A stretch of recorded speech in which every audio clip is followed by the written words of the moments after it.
তাহলে আমি খুব সংক্ষেপে আবারও যদি একটু বলি, আমরা রিসার্চ প্রপোজাল, আমরা সামনে সবাই রিসার্চ প্রপোজাল নিয়ে কাজ করব, যেহেতু আপনাদের এই ট্রেনিংয়েই আমাদের একটা ছোট্ট রিসার্চ করা লাগবে।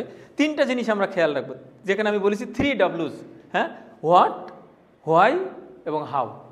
হোয়াট কি, আপনি যে জিনিসটা নিয়ে কাজ করতে চান সেটা সম্পর্কে একদম ক্লিয়ার আইডিয়া আমাদের থাকতে হবে, একদম কমপ্লিটলি ক্লিয়ার আইডিয়া থাকা দরকার যে এই বিষয়টা কি। আমি কারিকুলাম নিয়ে কাজ করতে চাই, আমি কারিকুলাম প্র্যাকটিস নিয়ে কাজ করতে চাই, আমি টিচারদের ক্লাসরুমে অ্যাকশন রিসার্চ নিয়ে কাজ করতে চাই, যে টপিক্স নিয়েই কাজ করতে চাই না কেন, আমার কাজ যতক্ষণ ক্লিয়ার না হবে আমি ততক্ষণ থামবো না। তাহলে দেখবেন আপনার কাজ অনেক সহজ হয়ে যাবে। সেকেন্ড যদি বলি হোয়াই, আপনি এটা নিয়ে কেন কাজ করতে চান, এটা আপনার লাভ কি, দেশের লাভ কি, জাতির লাভ কি। আমি যদি এভাবে বলি, আরও সিম্পলি রিসার্চের ভাষায় যদি বলি, এর পলিসি ইমপ্লিকেশনটা কোথায়, এর প্র্যাকটিসের ইমপ্লিকেশনটা কোথায়, এবং আপনি একজন শিক্ষক, আপনি গবেষণা করবেন, গবেষক হিসেবে এর ইমপ্লিকেশনটা কোথায়।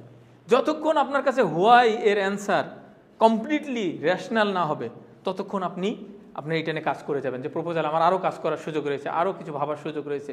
হোয়াট কনসেপ্ট পুরো ক্লিয়ার, হোয়াই কেন করবেন এটা নিয়ে, এটা আপনার কাছে একদম রেশনাল হতে হবে।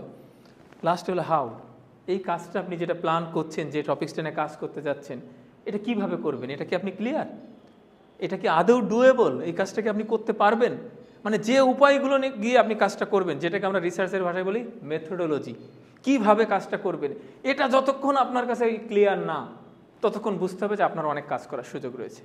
সুতরাং এই 3টা ডব্লিউ যদি একজন গবেষক, নতুন গবেষকের বলবো, ক্লিয়ার থাকে, তাহলে বুঝতে হবে তার প্রপোজালও অনেকটা ক্লিয়ার।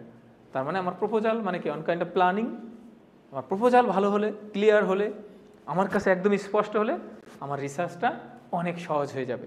আমি একটা কথা বলি শেষ করব, একটা ভালো পরিকল্পনা কিন্তু আমাদের কাজ হাফ ডান করে দেয়। সুতরাং আপনার রিসার্চ প্রপোজাল যত মজবুত হবে, যত স্পষ্ট হবে, যত রেশনাল হবে, আপনার গবেষণাটা তত স্মুথ হবে, তত রেশনাল হবে।